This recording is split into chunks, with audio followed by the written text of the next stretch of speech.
தற்போது நம்முடைய இந்த வேட்பாளர் பட்டியல் குறித்து நாம் விவரங்களை பார்த்துக் கொண்டிருக்கக்கூடிய சூழலில் தொலைபேசி வாயிலாக அரசியல் விமர்சகர் திரு ரவீந்திரன் துரைசாமி நம்மோடு இணைந்திருக்கிறார். வணக்கம் திரு ரவீந்திரன் துரைசாமி. வணக்கம். வணக்கம். வணக்கம். இப்ப 27 பேர் கொண்ட வேட்பாளர் பட்டியல் அறிவிக்கப்பட்டிருக்கு. முதற்கட்டமா இந்த வேட்பாளர் பட்டியல்ல என்னென்னலாம் நம்ம கவனிக்க வேண்டிய விஷயம் இருக்கு? இந்த வேட்பாளர் பட்டியல்ல முதல்ல அண்ணாமலை பேர் வேட்பாளர் பட்டியல்ல இல்ல. அண்ணாமலைக்கு ஆதரவாளர்கள் என்று சொல்லக்கூடியவங்க பேரும் வேட்பாளர் பட்டியல்ல இல்லைன்னே தெரியுது. சோ அண்ணாமலை இதுல நிக்காதது அவரே நிக்காம ஒதுங்கியிருப்பாருன்னு தான் நான் கருதுறேன்.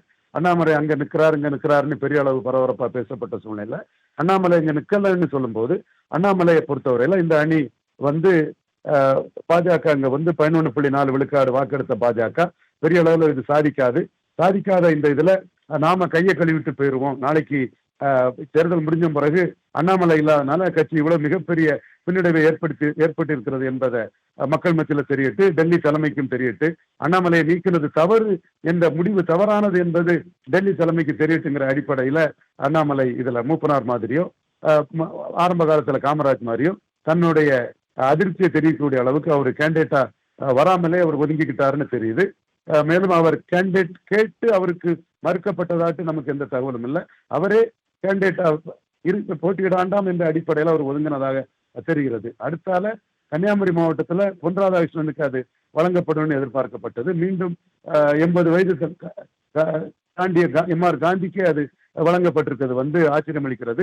பொன் ராதாகிருஷ்ணனுக்கு டிக்கெட் கிடைக்கக்கூடாது என்ற அடிப்படையில டெல்லி பாஜகவிலேயோ தமிழக பாஜகவிலேயோ பலர் காய்களை நகர்த்தி அதுல வெற்றி பெற்றிருக்கதா பார்க்கிறேன். வானதி சீனிவாசனுக்கு டிக்கெட் கொடுத்தது கரெக்டா. அவங்க நல்ல ஒர்க்கர், அவங்க மகளிர் அணி தேசிய தலைவர், ஏவிசியில இருந்தே வந்து பணியாற்றக்கூடியவர், ஒரு சட்டமன்ற உறுப்பினராட்டும் சிறப்பாக பணியாற்றினவர்.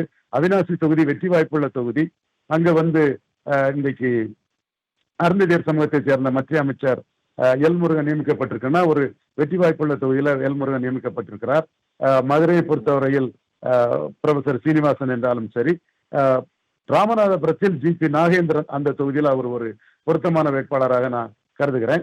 ஒரு குறிப்பிடத்தக்க அளவு சாதகமான நிலைமை அந்த வேட்பாளர் பட்டியலில் இருந்தாலும் பெரும்பகுதி மோசமான தொகுதிகள் ஒரு பெட்டர் கேண்டிடேட்னு சொல்ல முடியாதவங்களை தான் இங்கு அறிவிக்கப்பட்டிருக்கதா நான் பார்க்கிறேன். ஜி.பி. நாகேந்திரன், வானதி, தமிழிசை, முருகன், சீனிவாசன் போன்ற ஒரு சிலர், இவரு வாசநல்லூர் கேண்டிடேட் அனந்தன் ஐயாசாமி ஒரு மக்கள் தொண்டராக அங்கு அறியப்படுகிறார்.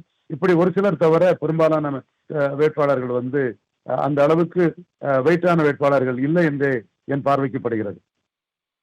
இந்த இழுபறிக்கு என்ன காரணமா இருக்கக்கூடும்? ஏன்னா தொகுதி ஒதுக்கீடெல்லாம் முடிஞ்சு ஏறக்குறைய 1 வாரம் 10 நாள் கழிச்சு இந்த மாதிரியான 1 வாரம் கழிச்சு இப்படியான பட்டியல் வருதுன்னா இந்த இழுபறிக்கு என்ன காரணமா இருக்கக்கூடும்? இந்த இழுபறி காரணம் தமிழக பாஜகவில் உள்ள கோஷ்டி மோதல்கள் தான் காரணம். அண்ணாமலையை நீக்கினதே பாஜகவின் முதல் பின்னடைவு. அதற்கு முந்தைய பின்னடைவு ஈரோடு கிழக்கு சட்டமன்ற தொகுதியில் விக்கிரவாண்டியில் போட்டியிட்ட பாஜக ஈரோடு கிழக்கில் களத்தை நாம் தமிழர் கையில் விட்டு அவங்க களத்தை விட்டு விலகி சென்றதே ஒரு பின்னடைவு. அதை தொடர்ந்து அண்ணாமலை தொடர்பான சில பிரச்சனைகள், அது தொடர்பான உள்ள சாதக பாதங்கள் தான் இந்த இதுக்கு காரணம். அண்ணாமலையை பொறுத்தவரையில் வேட்பாளர்களுக்கு பிரச்சாரத்துக்கு வருவார். அது கட்சி கட்டுப்பாட்டை ஏற்று பிரச்சாரத்துக்கு கண்டிப்பாக வருவார். இதுல வந்து ஏசி சண்முகம் வந்து தாமரையில ஒரு தொகுதியிலையும் ரெட்டலையில ஒரு தொகுதியிலும் போட்டியிடுவோம் அப்படின்னு சொல்லியிருந்தாரு. ரெட்டலை, மதுரை மத்தி, சுந்தர்சி வரைக்கும் முடிஞ்சிருச்சு. ஆனா இதுல ஏசி சண்முகத்துக்கு அந்த தொகுதி என்பது ஒதுக்கப்படல. அதை நம்ம எப்படி புரிஞ்சுக்க வேண்டியது இருக்கு? ஏசி சண்முகத்துக்கு ஒரு தொகுதியோட நிறுத்திக்கிட்டாங்க.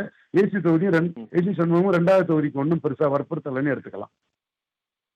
ஓகே, நன்றி திரு ரவீந்திரன் துரைசாமி. இணைப்பில் வந்து உங்களுடைய கருத்துக்களை பகிர்ந்தமைக்கு.